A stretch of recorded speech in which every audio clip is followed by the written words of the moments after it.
Padaanin niyo ako.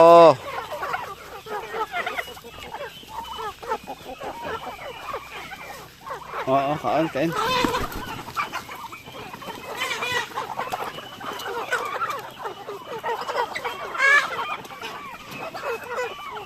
Alas 2 pa lang, gutom na kayo. Grabe naman itong mga...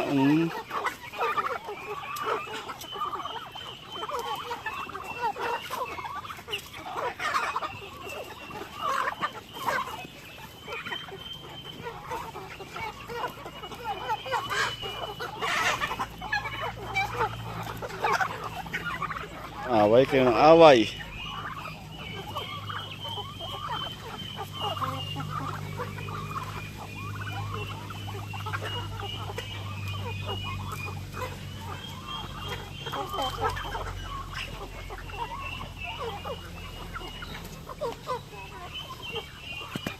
Yung ibang mga native ko nandun sa loob, hindi lumabas. Grabe to pag nag-away talaga yung mga alaga ko.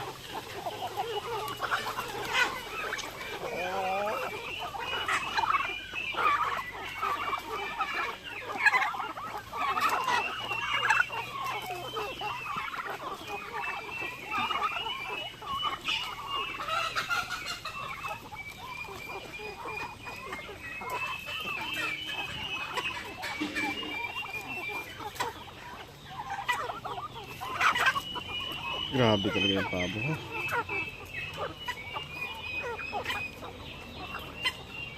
Bulunan ko tuloy.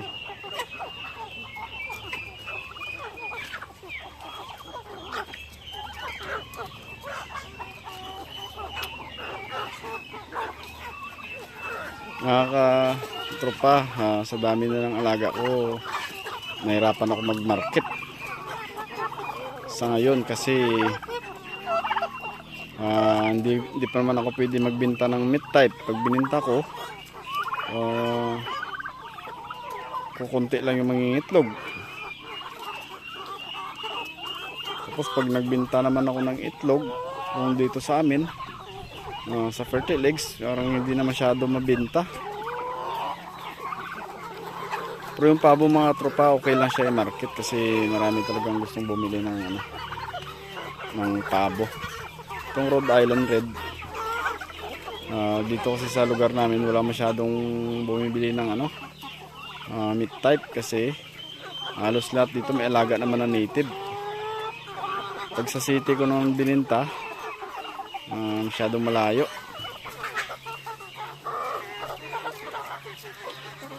Kaya sa mga katropa natin na gustong mag-alaga, kailangan talaga unahin nyo muna kung saan kayo pwede makapag-market. Kasi kung wala kayong strategy plan sa pagmamarket, nahihirapan kayo mga tropa pag dumami na yung mga alaga nyo. Gaya nito sa akin, wala akong mamarketan ng yung mga roster ko kasi, yan yung gusto kong ibenta sa meat type. Yung problema naman yung bibili, kasi halos lahat dito may mga native naman eh. Kaya hindi masyado mabenta yung dito sa province. Pero sa susunod na araw mga tropa, baka magbenta ako dyan sa tabing daan. Maglagay lang ako ng kulungan, display ko lang sila dyan. Subukan natin kung i-effective yung pagbenta natin ng mga Rhode Island Red na roster sa dyan sa tabing daan. Maglagay lang ako ng karatula for sale. Try natin mga tropa. Sige mga tropa, salamat sa panonood. Kita-kits na sa next vlog ko. Maraming salamat.